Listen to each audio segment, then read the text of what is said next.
for the second time only, making playing his craft at the welterweight level.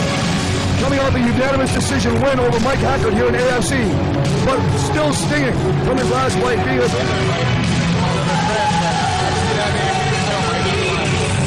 That certainly would be a knockdown, drag out, and if they keep performing at the level that they are, they may clean out their division to the point that they have to fight each other.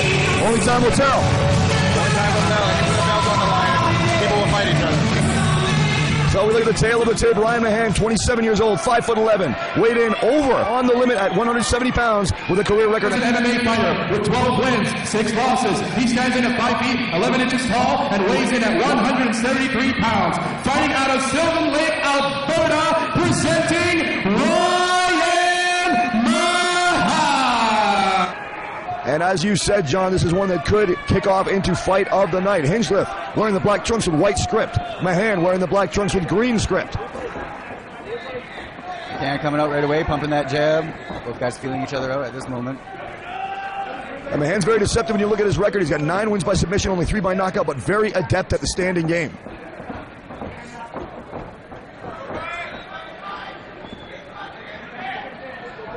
Real feeling out process going on right here. A lot of feinting, trying to find their range. Both athletes trying to find their range right now. Yeah, I'm sure you've been there, John. When you're an experienced guy, your opponent's an experienced guy, you both know what the other guy can do, so you don't want to get reckless and charge in and pay the price. Absolutely. You know, I think it's very smart to feel out your opponent and see where they're at. A low blow there, accidental, landed on Hinchliffer, but ready for action right away. Yeah, occupational hazard when you have low kicks is a part of the sport that you're involved in. Absolutely. Grazing shot across the... Was working his jaw immediately after that landing. Yeah, I think that one hurt a little bit. Oh!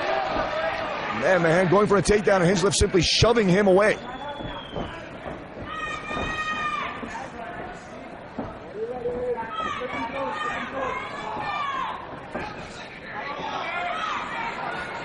Machan keeping cage center. Hinchliffer circling to his left. Circling into the power arm and power leg of Machan. Yeah, he's going to try to counter with a big right hand there that just grazed Machan. Machan staying busy with that jab.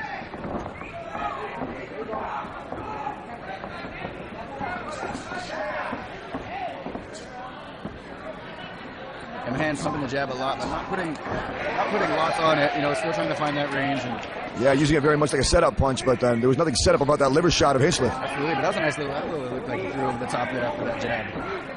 That did catch Hinchliffer leaning in. Hinchliffer, a former contender for the AFC middleweight title that currently resides around the waist of Caleb Starnes.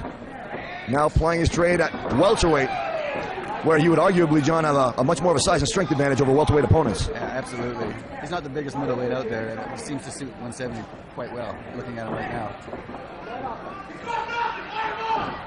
Really think Hinchliffer is waiting for Machan to throw punches. He's trying to get that big counter off. Landing with a wide left hook is Hinchliffer. Oh! Hinchliffer is trying to counter with that big right hand. And eating a right hand of Machan's. Yeah, he did get tagged right there. They're starting to open up a little bit. And they're putting more power into their punches now, so look for both athletes to step it up here. Oh. Very evenly matched stand-up skills for both of these fighters.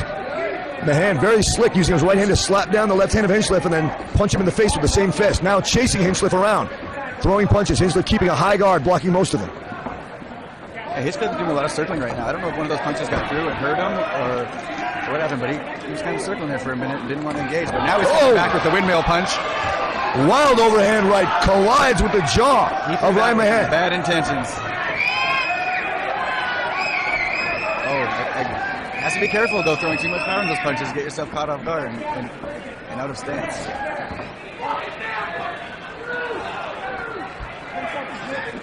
Again, a colorful crowd we have here tonight. Yeah, colorful is a diplomatic way of putting it. Some people shouldn't be allowed outside without a helmet and an escort. That's what happens when you have fights and beers. I don't know what to say. Everybody needs to be patient about it. It'll happen eventually. You know, just a better scoring system really needs to be in place. But with the standard 10-point must in effect, our unofficial scorekeeper has it 10-9 for Nick Hinchliffer as we move into round number 2. And now it is Hinchliffer taking cage center and Machan doing the circling. Yeah, Hinchliffer is coming out on a different pace this round. Perhaps having been read the riot act in his corner, being told that this is a very close fight. Absolutely. Sometimes you need that pep talk from your corner man to slap you and get you back out there. And sometimes you're not as focused as you think you are, and you're missing things. But that's why we have corner men. Oh, good solid right hand into the face of Hinchliffer. And Mahan's done that a couple of times. He's batted down the hand, he came over with the right. Not the most powerful punch, but it's been landing. And that has to be frustrating. And whoa! Frustrating, just like that big overhand windmill punch again, and a big left hook lands on Mahan's side of Mahan's head. Yeah, Hitchcliffe's got some big punches and power in those punches too, you can tell. Just ask anybody who was in attendance when he switched off Dan McIver's lights right here in the AFC cage. One of the scariest knockouts in the history of this company. I was also the referee for when he fought Dan Chambers and knocked him out, and that was a pretty good knockout too.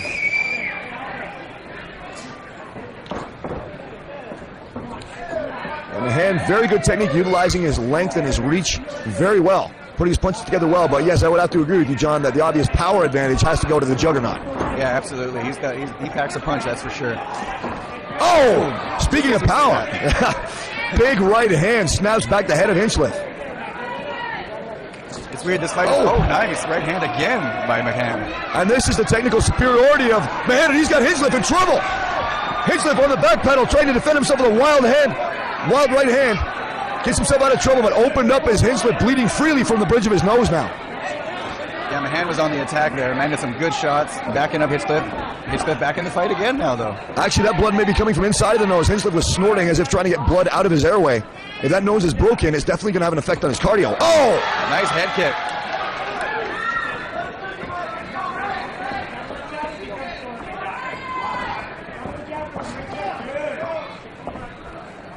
Yeah, Hinchliffer breathing through an open mouth, which is a sign that his airway probably is obstructed in his nose. Or taking any quarter. Oh, big leg kick lands on the left leg of Mahan. Yeah, that left kick lands.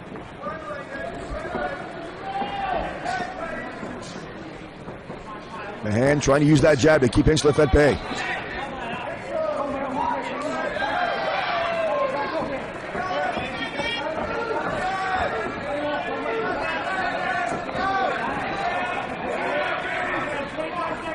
Hinchliffer seems to be really finding his rhythm now, John. He's been working that lead leg and connecting almost every time he attacks it. Whoa! Yeah, he's landed that kick like 5 times in a row, but Mahan just scores the double leg takedown. Hinchliffer popping right back up, and it's a guillotine show. Clamped on with 10 seconds left in the round. Hinchliffer slamming knees into the body of Mahan. Closing out this round in dominant fashion. Big left hook to close things out. Wow! What can you say about both of these guys, man? No backup, no quit, no way is either one of these guys going to concede an inch to the other. And Keith Madison, how'd you score round number 2? Another very, very close round. But you have to dig deep, find that wheel to win. And I would ask you what your advice is for these fighters, but it's kind of hard to think of what you would tell them because both guys are doing stuff that works. It's just their opponents are defending so well. Yeah, absolutely. I feel like if someone could score the takedown or maybe control, that would definitely secure them the win. But both guys seem to be quite content with banging it out. Although Mahan did immaculately time the takedown, he went for, whoa! A looping overhand right. Gets Mahan on the back pedal. And Hinchliffer scores again with a lead left hook. Looks to me like Mahan's starting to feel the damage to that leg now. Yeah, absolutely. Those kicks were coming thunderous hard, and that's definitely going to slow you down and ruin your footwork.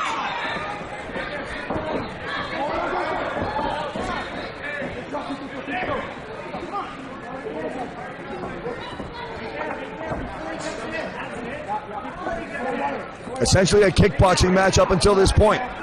The third and final round of a very spirited battle between Nick, the Juggernaut Hinchliffer, and Ryan Mahan. I am Paul the Mola Lazenby, bringing you the action with John the Natural Alessio and Keith Madison here at Armageddon Fighting Championships Judgment Day. I'll tell you, it's good to be here, especially this close up to the ring, watching this action right now, having a good time. Yeah, it's the best job in the world. You get the best seat in the house, but nobody's punching you in the face. Absolutely. Maybe down the road I'll have a different career instead of fighting. Well, Hinchliffer definitely bringing the pressure, but not much going on by either fighter as far as strong offense. Yeah, each fighter has tasted the power of the other. Oh, and speaking of which, another vicious leg kick hacks into the thigh of Mahan. He has to be feeling those. And Mahan going back after that injured nose of Hinchliffer. Just as the bleeding had been stopped by Hinchliffer's corner, Mahan looking to open it back up again with that jab. Well, Hinchliffer has fast hands. If he would straighten up that big right hand a little bit more, it would probably land just in time, before Mahan blocks it and moves away. that's the one problem when you throw such a big loop in right hand is it takes a long time to get there. Might be more power on it, but it doesn't always land where you want it to land. And I have to presume it's going to leave you open for strikes coming up the middle too. Absolutely, yeah. You can be countered on those for sure. I've always been a big fan of straight punches and being very technical, but I've also been known to throw a looper right here and there. But if anybody can get away with throwing a big looper and knock somebody else, it's Hinchliffer. He's got the power for it. Well, he's already shown that. He's also got, whoa, another brutal leg kick lands. He's very solid on him. Oh, no problem at all. You're right. It was extremely solid. That's exactly how you want to throw a tie kick while your opponent has their full weight on the lead leg. Yeah, that one hurt me, man. That was that thud where that did damage. Oh! Again, beating up that leg. The lead leg of Machan is going to be bruised hamburger meat tonight. I can't believe it. Machan is flinching, but he's not limping visibly on that leg yet, and I can't believe it because Hinchliffer has been making minced beef out of that leg so far. Absolutely, it's going to be a long flight home. I know what that's like when your leg kicked off and having to sit on an airplane all the way home. It's not fun. Win or lose, it's not fun. The leg will be sore. And Hinchliffer fighting like a man who believes what you were saying, John, and what you're saying, Keith, that this is a dead even fight. Fighting like a man who knows he has to win this third round to have a chance of taking this fight home. Yeah, Hinchliffer is putting on the pressure and landing more of the shots. He's controlling this round right now. It's not a huge margin in this round, but he's definitely winning this round right now. Now Machan is counter-striking very well, but absorbing most of the damage. The solid shots that are landing are usually coming from the juggernaut. Good counter punches from Machan. Hinchliffer cannot relax in the pocket, although he is having continued and increasing amounts of success by attacking the lead leg of Machan. Last 20 seconds of the fight right here. Whoa! Both fighters land solid shots. Machan looks to have hurt his left hand. Yeah, he shook his hand out after that big left hook landed. And less than 10 seconds to go. And what has been a great co-main event here at Armageddon Fighting Championships 5. And both fighters looking like they want to finish strong. The buzzer ends and both fighters enjoying a well-deserved round of applause. What a great fight we've been treated to here tonight. Absolutely. That was a good fight. Tough battle by both guys. Here's Keith. Keith, the third and final round is in the books. How did you score the round and the fight? I'm telling you guys, what a close round. I'm afraid to give my analysis just because one of these two could beat me up after the show. But seriously, I think Nick Hinchcliffe landed more leg kicks throughout the third round, which were more dominant, and that I give it to him 29-28, Nick Hinchcliffe. Yeah, I agree. I can't really disagree with that at all. I think Hinchcliffe probably won the first round, definitely won the third round. I give Machan the second, and everybody knows that 2 rounds to 1. Who wins that one. Well, we'll see if the official judges agree. We are just waiting now on our official verdict here in the semi-main event of Armageddon Fighting Championships, Judgment Day.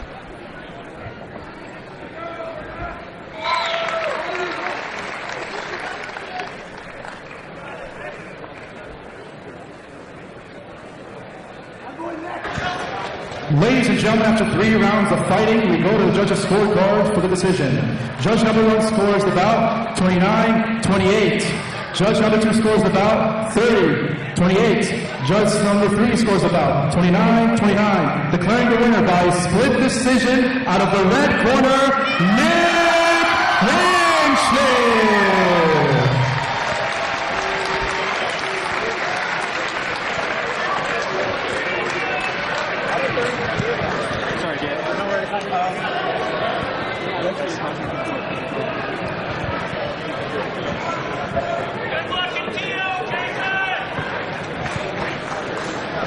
The Juggernaut, ladies and gentlemen, puts another one in the books. It's in the hand for both fighters, Juggernaut and Ryan Machan.